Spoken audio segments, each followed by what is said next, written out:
जय हिंद, वंदे मातरम। आज की ये वीडियो बीएससी प्रीवियस के लिए है। सब्जेक्ट है मिलिट्री साइंस या मिलिट्री स्टडीज, जिसको हिंदी में रक्षा स्ट्रैटेजी के नाम से भी जाना जाता है। आज की ये वीडियो भाग 8वां है, 8 भाग, पार्ट 8 है ये। और आज की वीडियो में हम लोग जानेंगे कि वैदिक काल में जो युद्ध होते थे वो कितने प्रकार के होते थे और युद्ध के क्या नियम होते थे और उनकी क्या शर्तें हुआ करती थी। तो आइए सबसे पहले जान लेते हैं कि वैदिक काल में जो युद्ध होते थे वो कितने प्रकार के होते थे। वीडियो की शुरुआत करते हैं। तो वैदिक काल में जो युद्ध होते थे वो 2 प्रकार के होते थे। कितने प्रकार के होते थे? 2 प्रकार के युद्ध होते थे, 2 टाइप्स।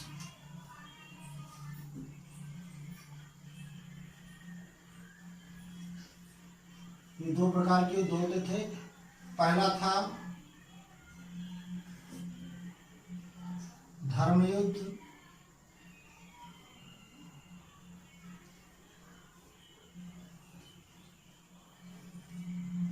और दूसरा था कूटनीतिक युद्ध या कूटनीति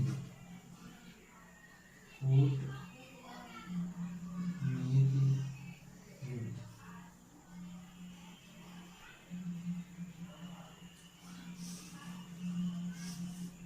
जो पहला युद्ध था धर्म युद्ध, इसमें धर्म की रक्षा के लिए, न्याय की रक्षा के लिए युद्ध हुआ करता था या युद्ध करते थे। धर्म की रक्षा के लिए ये युद्ध किया जाता था और न्याय की रक्षा के लिए युद्ध किया जाता था। इसमें किसी प्रकार का छल प्रपंच नहीं किया जाता था। किंतु जो दूसरे प्रकार का, यानी पहले में लिख लेते हैं, धर्म और न्याय की रक्षा के हेतु, धर्म और न्याय की रक्षा के लिए, धर्म और न्याय की रक्षा हेतु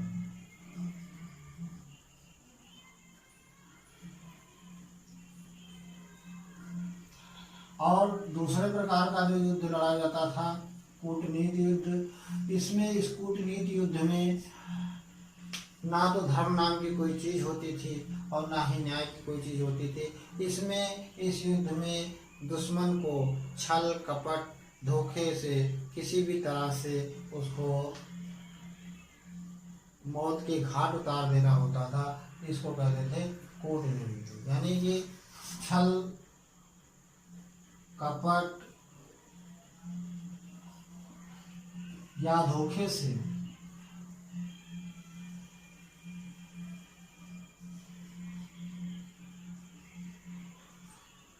शत्रु को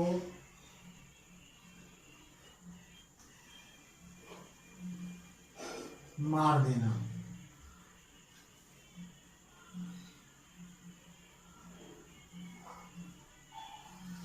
छल कपट या धोखे से शत्रु को मार देना या समाप्त कर देना इस कूटनीति युद्ध का अहम हिस्सा होता था। लेकिन जो धर्म युद्ध होता था वो धर्म युद्ध धर्म और न्याय की रक्षा हेतु लड़ा जाता था। उसमें किसी प्रकार की कूटनीति की कोई जगह या कोई स्थान नहीं होता था। तो आइए देखते हैं कि युद्धों के जो प्रकार हैं या युद्ध के नियम कौन से थे। उस धर्म युद्ध में युद्ध के क्या नियम होते थे। आइए देखते हैं जो वैदिक काल में, महाकाव्य काल में युद्ध के नियम थे वो कौन कौन से नियम थे, किन नियमों के तहत ये युद्ध किए जाते थे। तो सबसे पहली चीज आती है कि उद्घोषणा की या शंखनाद किया जाता था उस समय वैदिक काल में, महाकाव्य काल में, महाभारत काल में या रामायण काल में। एक ध्वनि की जाती थी, संकेत ध्वनि की जाती थी, जो कि वो इस बात का प्रतीक होती थी कि अब युद्ध का शुभारंभ किया जाए या उसको बंद किया जाए, युद्ध का शुभारंभ किया जाए या युद्ध को बंद किया जाए।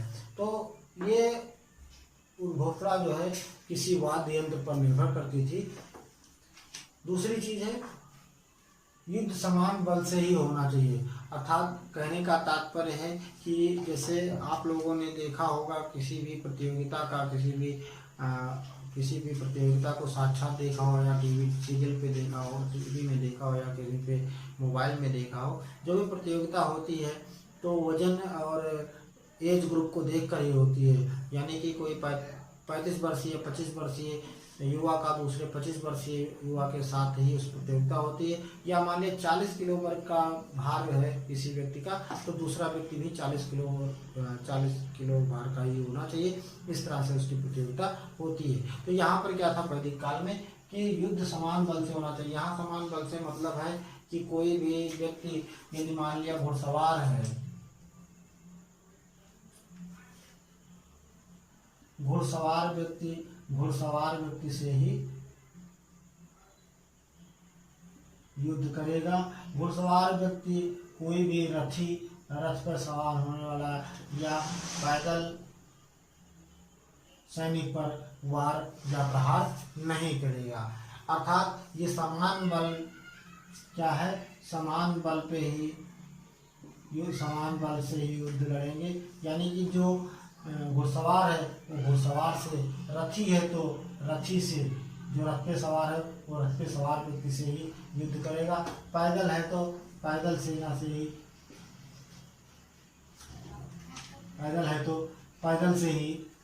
पैदल सेना से ही या पैदल सैनिक से ही युद्ध करेगा। समान बल का मतलब है अश्वारोही है तो अश्वारोही के साथ, यानी घुड़सवार है, घुड़सवार सैनिक है तो घुड़सवार सैनिक से युद्ध करेगा। पैदल सैनिक है तो पैदल सैनिक से युद्ध करेगा। यदि वो रथ पे सवार है, महारथी है, रथी है, तो वो रथी और महारथी अपने में, महारथी है तो महारथी के साथ, रथी है तो रथी के साथ युद्ध करेगा। इस प्रकार से ये बल आपस में समान होना चाहिए था। ऐसा नहीं है कि घुड़सवार व्यक्ति पैदल व्यक्ति को मार गिराएगा या पैदल व्यक्ति रथी को घायल करेगा। इस तरह की इसमें कोई व्यवस्था नहीं थी। कहने का तात्पर्य जो भी युद्ध था वो समान बलों के ही द्वारा निर्धारित होगा। जो भी बल है वो समान रूप से कार्य करेंगे। अगली बात आती है जहरीले बाणों का प्रयोग वर्जित था। जो भी युद्ध में बाणों का प्रयोग होगा, युद्ध में बाणों को जहर से या विष से बुझाया जाता था, उसको जहरीला बनाया जाता था कि व्यक्ति के शरीर में वो बाण लगे और वो व्यक्ति के शरीर में वो जहर फैले और व्यक्ति मृत्यु को प्राप्त हो। तो इस प्रकार का जो युद्ध था या धर्म युद्ध होते थे उसमें इस बाणों का प्रयोग सर्वथा वर्जित होता था। वो जहरीले बाणों का प्रयोग नहीं कर सकते थे। चौथी बात आती है जिसका शस्त्र गिर गया हो। मान लिया युद्ध करते समय किसी सैनिक का शस्त्र भंग हो गया हो या टूट गया हो, गिर गया हो, वो निहत्था हो गया हो, या वो व्यक्ति शरणागत हो, किसी कारणवश वो अपने आप को आपके हवाले कर दिया है, आपके समक्ष आप सरेंडर कर दिया है, तो क्या करोगे आप? उसको आप युद्ध में प्रहार नहीं करोगे। वो शरणागत है इसलिए उसके ऊपर प्रहार वर्जित होता था। यानी कि जिसका शस्त्र गिर गया हो, शस्त्र भंग हो गया हो या शरण में आ गया हो, व्यक्ति अपनी पराजय स्वीकार कर ली हो, उसके ऊपर अस्त्र शस्त्र का प्रयोग करना सर्वथा वर्जित होता था। पांचवी चीज है कमर के नीचे का प्रहार वर्जित था। कहने को तो महाभारत में ये चीज देखने को मिलती है।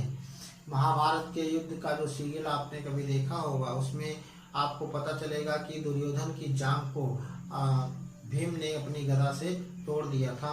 तो कहीं न कहीं ये युद्ध का उल्लंघन था, लेकिन ये धर्म युद्ध नहीं था, क्योंकि वहाँ पर 7 महारथियों ने मिलकर अभिमन्यु का वध कर दिया था और जिसकी वजह से अर्जुन ने कर्ण को भी निहत्था पाकर वहाँ पर उसका वध कर दिया था। उसको धर्म युद्ध को या धर्म युद्ध नहीं कहा जा सकता है। तो इस प्रकार से कमर की इस युद्ध में जो वैदिक काल में या महाकाव्य काल में युद्ध होते थे उसमें कमर के नीचे प्रहार करना सर्वथा वर्जित होता था। किंतु ये अगर देखा जाए तो कूटनीति युद्ध में वर्जित नहीं था। कूटनीति युद्ध में किसी भी एन केन प्रकारेण हर किसी तरीके से, चाहे जिस तरीके से शत्रु को मात देना था या उसको मौत के घाट उतार देना था, उससे उसकी पराजय को स्वीकार कराना था। तो कमर के नीचे का जो हिस्सा है उस पर प्रहार करना युद्ध में वर्जित होता था। अगली चीज आती है शत्रु पक्ष का जो भी घायल व्यक्ति है, जो भी सैनिक घायल है, रथी घायल है या कोई भी व्यक्ति इसमें घायल है, तो युद्ध के उपरांत जब भी ये घोषणा हो जाए कि नहीं युद्ध बंद हो गया है, उसके पश्चात सैनिक को या जो भी घायल व्यक्ति है उसे चिकित्सा सुविधा मुहैया कराना प्रत्येक सैनिक का कर्तव्य होता था। अगली चीज है युद्ध में कोई बंदी, जो युद्ध में बंदी बना लिया जाए किसी कारणवश, उसको किसी प्रकार का कष्ट या किसी प्रकार से उसको तकलीफ ना पहुंचाई जाए, ये युद्ध के नियम का एक हिस्सा था। अर्थात युद्ध में जो बंदी बना लिया गया है सैनिक, उसको उसके साथ सहानुभूतिपूर्ण या अच्छा व्यवहार करना इस युद्ध के नियम का एक अंग था। अगली चीज है असैनिक व्यक्ति। असैनिक व्यक्ति वो होता है जो सैन्य कार्यों से विरत होता है, अलग होता है। जैसे कि सारथी है, रथ का सारथी, उसे सैनिक नहीं कहा जा सकता। वो युद्ध में हिस्सा जरूर लिया है, उसने युद्ध में भाग जरूर लिया है, किंतु वो युद्ध नहीं कर रहा है, वो सैन्य कार्य नहीं कर रहा। सैनिक का कार्य कर रहा है, सैन्य कार्य नहीं कर रहा है, इसलिए वो असैनिक में आएगा। युद्ध में जो शिविर के साथ गए हुए, युद्ध सेना के साथ गए हुए जो अन्य व्यवसाय के व्यक्ति हैं, जैसे तीर है, तलवार है, भाला है, जैसे तलवार की धार रखने वाला व्यक्ति हो गया, बाड़ों का निर्माण करने वाला व्यक्ति हो गया, या भाले के नोक या भाले को बनाने वाला व्यक्ति हो गया। इस तरह से जो भी व्यक्ति होगा, शिल्पकार होगा, वो असैनिक की श्रेणी में आएगा। तो असैनिक श्रेणी का जो भी व्यक्ति है, चाहे वो सारथी हो या अन्य किसी प्रकार का व्यक्ति है, वो जो है, जैसे महावत होते थे, हाथी पे सवार होकर जाते थे, लेकिन जो युद्ध करने हाथी पर राजा गया है या कोई व्यक्ति गया है तो महावत के साथ गया है, तो महावत क्या हो गया, एक तरह से उसका जैसे रथ में होते थे सारथी, वैसे महावत जाता था हाथी को लेकर के। तो ये हो गए असैनिक व्यक्ति। तो असैनिक व्यक्ति पर प्रहार करना, वार करना, उनको कष्ट पहुंचाना वर्जित होता था। अगली चीज आती है सूर्योदय के पश्चात और सूर्यास्त से पहले का जो समय होता था, सूर्यास्त के पहले और सूर्योदय के बाद, यानी कि दिन में ही एक समय निर्धारित होता था। उसी समय निर्धारण के बीच में ही युद्ध किया जाना होता था। सूर्योदय से पहले और सूर्यास्त के बाद युद्ध नहीं करना, ऐसा नियम में था। यानी कि सूर्योदय से पहले और सूर्यास्त के बाद युद्ध करना पूर्णतया वर्जित था। तो इस प्रकार से 9 प्रकार के नियम बने थे। इन 9 प्रकार के नियमों को आप स्क्रीनशॉट भी ले सकते हैं डिस्प्ले का। इन 9 प्रकार के युद्धों को धर्म युद्ध में शामिल किया गया था। इससे अलग हटकर जो भी कार्य किया जाता तो वो धर्म के नाम पर संभव नहीं था। वह धर्म युद्ध से हटकर उसको कूटनीतिक युद्ध में उसको लाएंगे। तो युद्ध के नियम में आप लोग ये 9 नियम हैं, इसको व्यवस्थित तौर पे याद कर लीजिएगा। ये है वैदिक काल या महाकाव्य काल के जो भी सैनिक होते थे, सैन्य व्यवस्था थी, उनके युद्ध के नियम। आशा है, उम्मीद है आप लोगों को ये वीडियो पसंद आया होगा, और हम ये उम्मीद करते हैं कि आपको प्रत्येक वीडियो अच्छे से समझ में आ रही होगी। यदि आपको किसी प्रकार की कोई असुविधा होती है तो कृपया कमेंट बॉक्स में कमेंट करना ना भूलें, और अपने इस चैनल को लाइक और सब्सक्राइब करना ना भूलें। आपकी एक लाइक से हमारा मोटिवेशन होता है और आपका करियर और भी अच्छा बन सकता है। इन्हीं बिंदुओं के साथ आज की वीडियो को समाप्त करने की इजाज़त चाहेंगे। आप इसका स्क्रीनशॉट ले लीजिए, अपनी नोटबुक में उतार लीजिए। मिलते हैं एक अलग वीडियो में, एक नई वीडियो में, एक नई जानकारी के साथ। तब तक के लिए भास्कर सर को दीजिए इजाज़त। जय हिंद, वंदे मातरम।